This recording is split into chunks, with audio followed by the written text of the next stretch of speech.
Hey guys, Tim here, talking today to the electric guitarist on how to fit into the mix as a whole. One thing about us guitarists is we can be the divas of the band. You know, it's definitely the rock and roll show-off instrument. It's fun to just crank up everything, you just go nuts at it. But that's not always best for the mix. So, here's some pointers on that.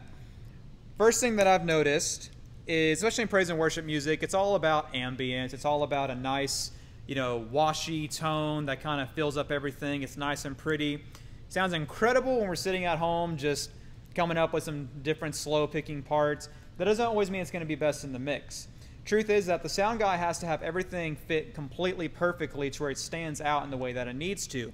Sometimes we can't overwash things to where he has to crank it up so loud to hear what note we're playing to where now we're overpowering everything. So a part that may have sounded great at home, I'm just going to make up something, with tons of reverb on it, tons of delay. Next thing you know, we got this. And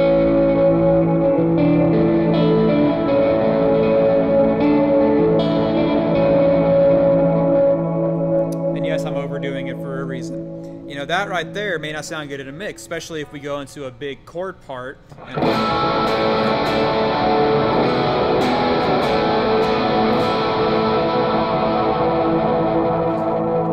While sometimes that wall of noise can be a good thing, especially if you're really trying to fill up a lot of space, that's not always the case in a front of house mix. That sound right there, he'd be kind of hesitant to put in the mix because the congregation isn't going to hear the note of it. They're just going to hear, oh, there's a guitarist making tons of noise. Like I said, okay, in some places, not all the time. So I would have actually brought back my verb a bit, probably kept the delay the same, and what used to be a big wall of sound can now be a nice...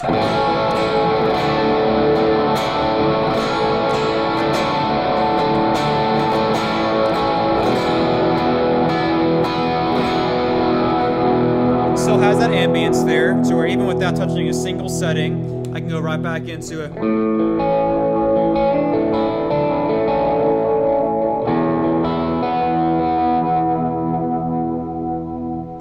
But with it being cleaner like that, it'll fit in the mix better. Big thing is, speak with your front of house guy. Make sure that you're giving him what he wants in that. Next part would be lead lines. In another video I said, don't be afraid to throw a lot of gain on there to help it punch through, fill in that ambience. I use the example of You Are Good, to where when it's nice and big, it's got a...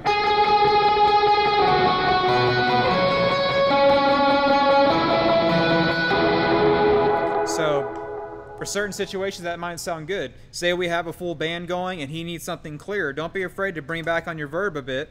And if he needs it, you could even take away some of that gain to where it's not as overpowering. You deny.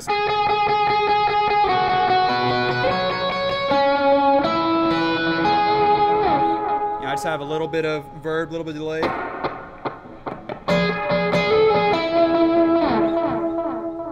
All depends on what the front of house guy wants.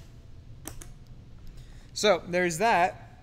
Next it comes time for when should I be doing certain chords. Really be listening to when the band goes up and down. A band or a song in general should be like a roller coaster ride. It should never stay at one level. It should always be raising and lowering. Be listening for those points when it might hit some just massive chord and the band comes in together. You don't want to miss something to where the band's building up to a moment and then it hits on just a big massive G. So where instead of you hitting this really big point, it's time for the big massive G, and instead what we get is a... There's really no power behind that. Be listening to the band as a whole, again, fit into the mix. So where if it's time for that G, drums are going nuts, bass is building up something, keys just, swept something to where it's building up. Don't be afraid to kick on something and give the front of house a nice big... to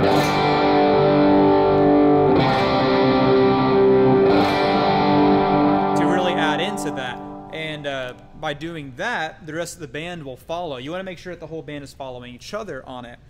that's really how an electric guitar fits into the mix, is by making sure that you always have that right balance of how much gain, how much external effects, how ambient is it, and how hard am I picking. Pick attack is everything, remember. And so always, always, always be listening to the rest of the band, specifically the drums. Drums kind of carry over the entire volume of the mix to where you want to be able to match that. You don't want to be doing some big crazy chord while the drums are just kind of barely going on a cymbal. Vice versa, you don't want the drums to be building like crazy and you're just doing palm mutes. And so really take that in consideration. Those are the basics on fitting into a mix. Hopefully it helped a bit. Let me know if you have any questions. Thanks, guys.